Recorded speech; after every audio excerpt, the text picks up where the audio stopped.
إبراهيم وعلى آل إبراهيم إنك حميد مجيد اللهم بارك على محمد وعلى آل محمد كما باركت على إبراهيم وعلى آل إبراهيم إنك حميد مجيد عن ربيعة بن مالك الأسلمي رضي الله عنه قال قال لي النبي صلى الله عليه وسلم سل فقلت أسألك مرافقتك في الجنة فقال أو غير ذلك فقلت هو ذاك قال فأعني على نفسك بكثرة السجود فأعني علي بنفسك بكثرة السجود رواہ مسلم۔ حضرت ربیعہ بن مالک اسلمی رضی اللہ تعالیٰ عنہ سے روایت ہے، وہ فرماتے ہیں کہ ایک موقع پر جناب نبی کریم صلی اللہ علیہ وسلم نے مجھ سے خوش ہو کر ارشاد فرمایا کہ مجھ سے سوال کرو، مانگو کیا مانگتے ہو؟ تو میں نے عرض کیا کہ اللہ کے رسول صلی اللہ علیہ وسلم، میں جنت میں آپ صلی اللہ علیہ وسلم کی رفاقت مانگتا ہوں۔ آپ صلی اللہ علیہ وسلم نے ارشاد فرمایا کیا اس کے علاوہ بھی کسی بات کی خواہش ہے؟ تو کہتے میں نے عرض کیا کہ اللہ کے رسول صلی اللہ علیہ وسلم نہیں، بس یہی میری خواہش۔ تو آپ صلی اللہ علیہ وسلم نے ارشاد فرمایا تب پھر سجدوں کی کثرت سے اپنے بارے میں میری معاونت کرو۔ اس حدیث مبارکہ کو امام مسلم نے روایت کیا ہے۔ کتاب التطوع کا آغاز ہو رہا ہے، یعنی نمازوں میں نفل نمازیں، اس کے متعلق احادیث مبارکہ اس باب میں ذکر ہوں گی۔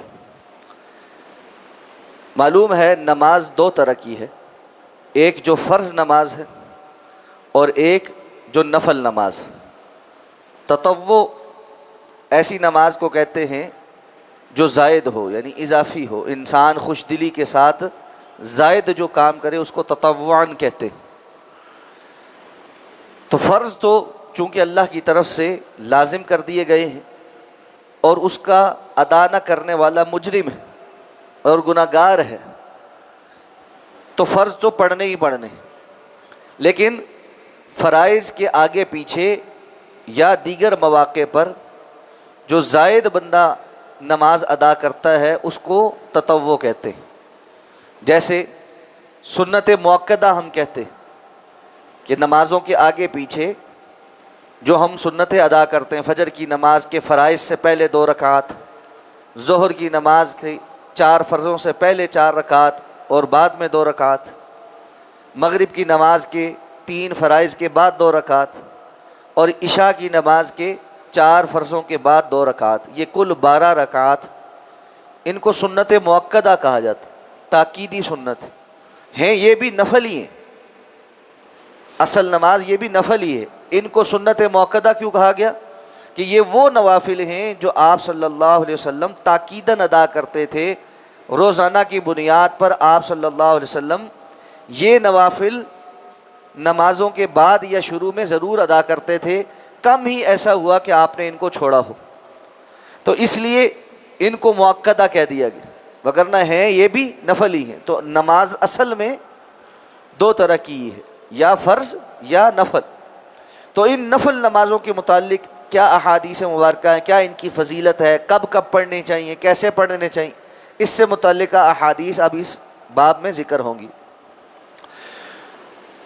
تو پہلی حدیث مبارکہ جو علامہ ابن حجر اس باب میں لے کر آئے ہیں، بڑی عظیم حدیث، حضرت ربیعہ اسلمی رضی اللہ تعالیٰ عنہ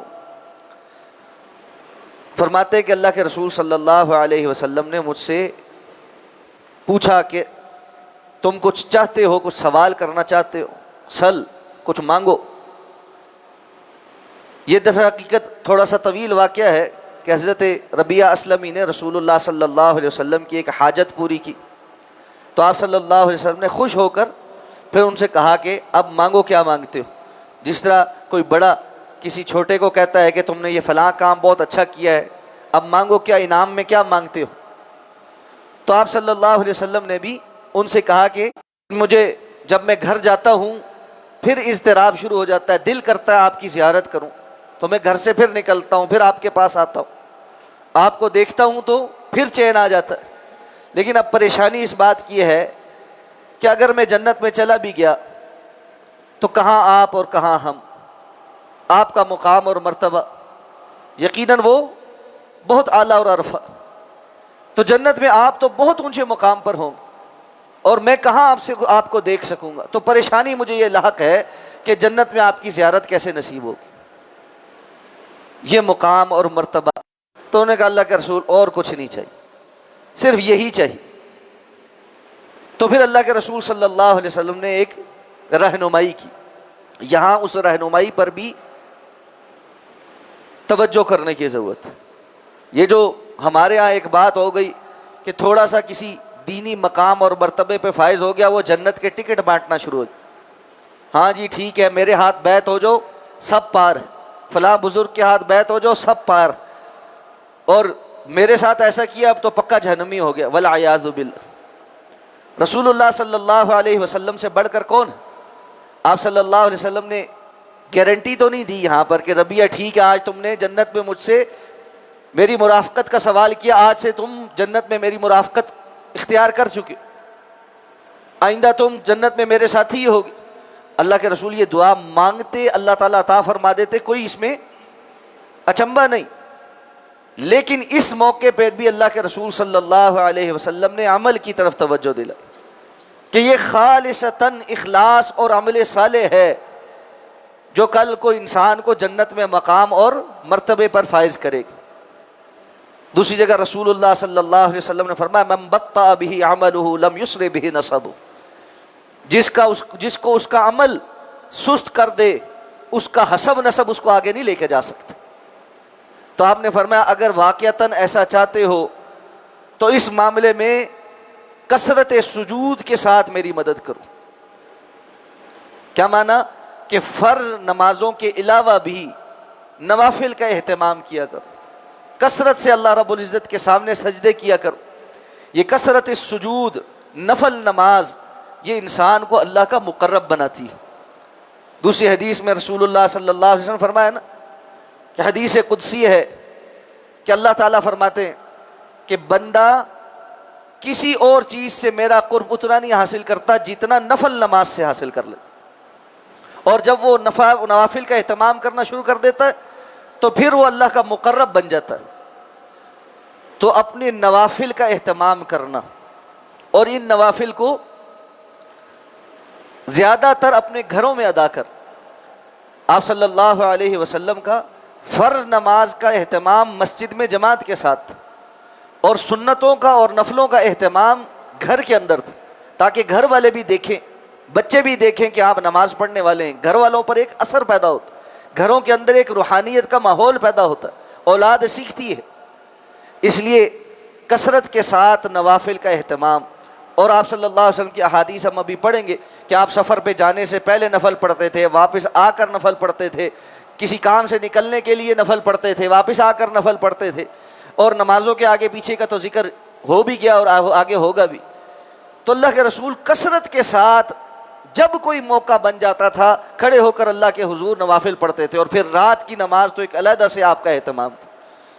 آج ہمارے لیے فرض پڑھنے مشکل ہو، اور میں خاص طور پہ یہ عرض کروں گا کہ ہمارے ہاں یقیناً یہ بات تو درست ہے کہ علماء نے اس کو واضح کرنے کے لیے کہ فرض فرض ہوتا ہے اور نفل یا سنتیں سنتیں ہوتی، اس فرق کو واضح کیا تھا کہ فرض نماز پڑھنے سے نماز ہو جاتی ہے، نماز اتنی ہی ہوتی ہے جو فرض نماز۔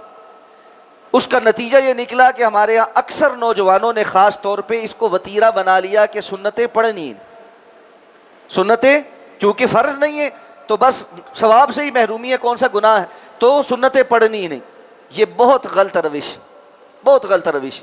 رسول اللہ صلی اللہ علیہ وسلم سنتوں کا اہتمام کرتے تھے، یہاں تک کہ بسا اوقات اگر کبھی کسی وجہ سے آپ کی سنت مؤکدہ مصروفیت میں رہ گئی ہیں تو آپ نے بعد میں ادا کی۔